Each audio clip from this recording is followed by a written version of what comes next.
si kembar nakal. Setelah kembali dari Australia, Eliana mencari sebuah rumah yang bisa dia tempati. Dia tidak tahu akan berada di kota Paris berapa lama yang pasti dia akan pergi setelah menemukan keberadaan kedua putranya.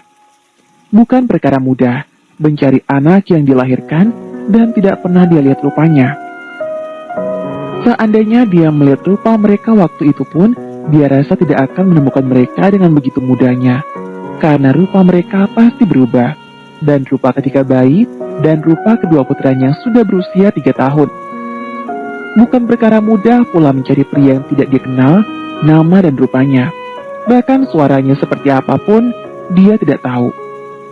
Petunjuk yang dimiliki hanya rumah yang dia datangi setiap hari untuk melayani tuan muda itu. Mungkin di sana dia bisa bertemu dengan Grace, tapi sayangnya Grace tidak ada dan rumah itu sudah dijual. Dia pun tidak menemukan keberadaan Ray. Pulau yang ditempati saat itu, dia juga tidak tahu pulau apa. Eliana benar-benar kehilangan petunjuk untuk mencari keberadaan kedua putranya. Seandainya dia tahu siapa tuan muda yang bayarnya waktu itu, mungkin dia tidak akan kesulitan seperti itu. Mansion yang ditempati oleh Morgan pun di daerah lain. Dia memang sudah merencanakan hal itu agar wanita yang dibayar tidak bisa menemukan keberadaannya. Dan memang itulah yang terjadi. Eliana putus asa. Hari ini, dia baru saja keluar dari rumah sakit, di mana dia melahirkan kedua putranya.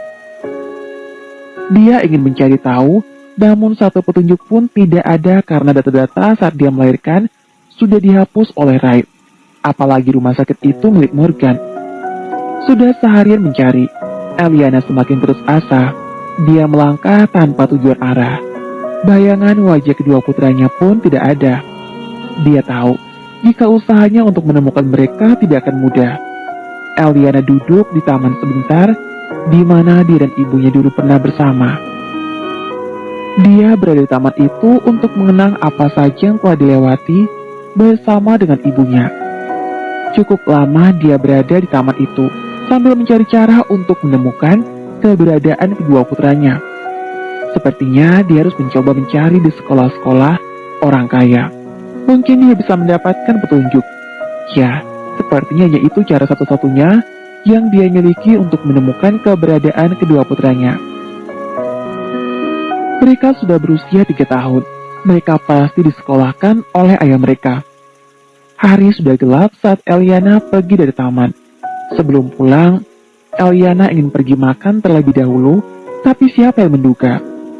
Saat dia sedang melangkah dengan keadaan putus asa, dia justru mendengar teriakan dua anak kecil yang meminta tolong. Sebelum orang-orang yang ada di sana bergerak untuk menolong, Eliana berlari menghampiri mereka terlebih dahulu. Dua anak kecil yang menangis dan berteriak membuatnya iba, apalagi dia sedang mencari kedua anaknya. Apa kalian berdua bebek saja? Eliana membungkuk untuk melihat kedua anak itu dan terkejut melihat rupa mereka yang sama. Dia jadi bertanya, apakah ini kebetulan atau apa? Tapi tidak mungkin. Mana mungkin si tuan muda itu membiarkan anak mereka berkeliaran saat malam, apalagi sangat bahaya untuk anak kecil. "Aunty yang cantik, tolong bantu kami," pinta Edwin sambil merengek di bawah kaki Eliana, yang tak lain dan tak bukan adalah ibu yang mereka cari. "Tolong Aunty, mereka mau menjual kami," teriak Elvin pula. Si cengeng masih saja menangis untuk menarik perhatian Eliana. "Baiklah, jangan menangis." Eliana berjongkok dan mengusap kepala Edwin dan Elvin. "Aunty akan bantu kalian. Ayo ikut, tidak perlu takut. Aunty orang baik," ucapnya lagi. "Terima kasih Aunty." Elvin menghentikan tangisannya. Edwin kembali mendekati adiknya dan menghapus air mata adiknya yang cengeng. "Sudah, jangan menangis lagi. Kita sudah bertemu dengan Aunty yang baik," ucapnya. Eliana tersenyum melihat mereka berdua. Dia rasa kedua putranya tidak jauh berbeda dengan kedua anak kembar itu. "Bagaimana jika kita makan bersama? Setelah itu, Aunty akan mengantar kalian pulang." "Tidak mau Aunty, kami tidak mau pulang," ucap si kembar secara bersamaan. "Kenapa? Apa kalian kabur dari rumah?" tanya Eliana curiga. Tidak, kami tidak kabur, ucap Edwin.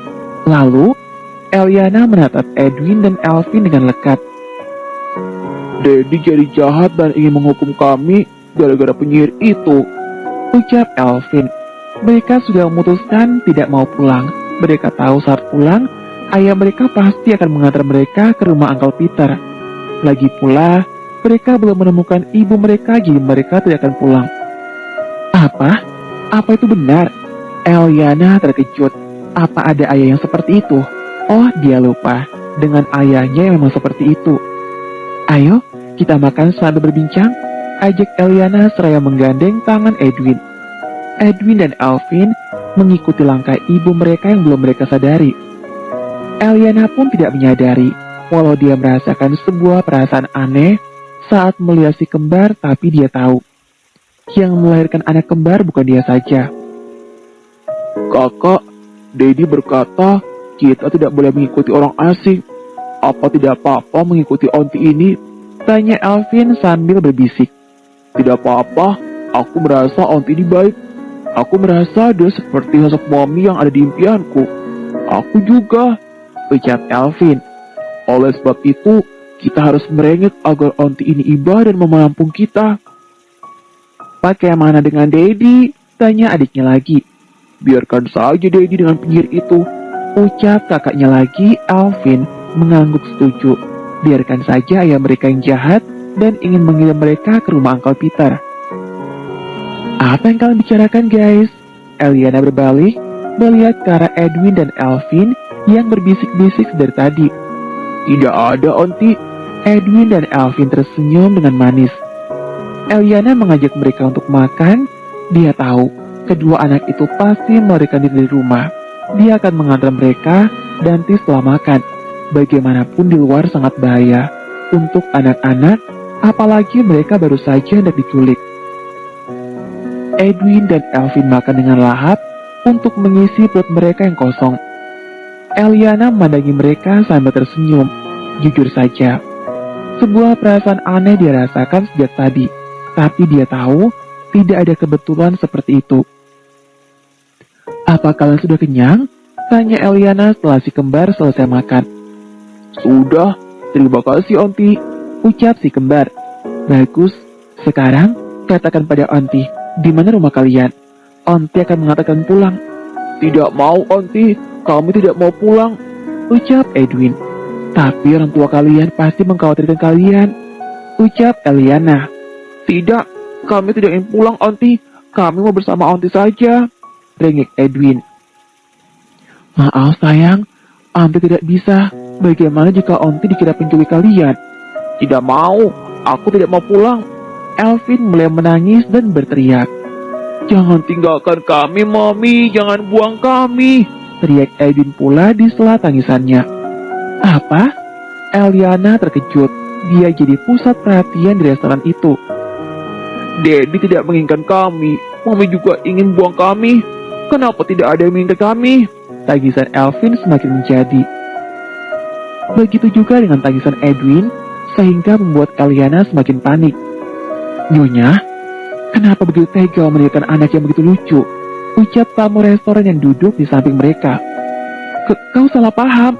Eliana beranjak dan menghampiri Edwin dan Elvin. Jangan menangis lagi, oke?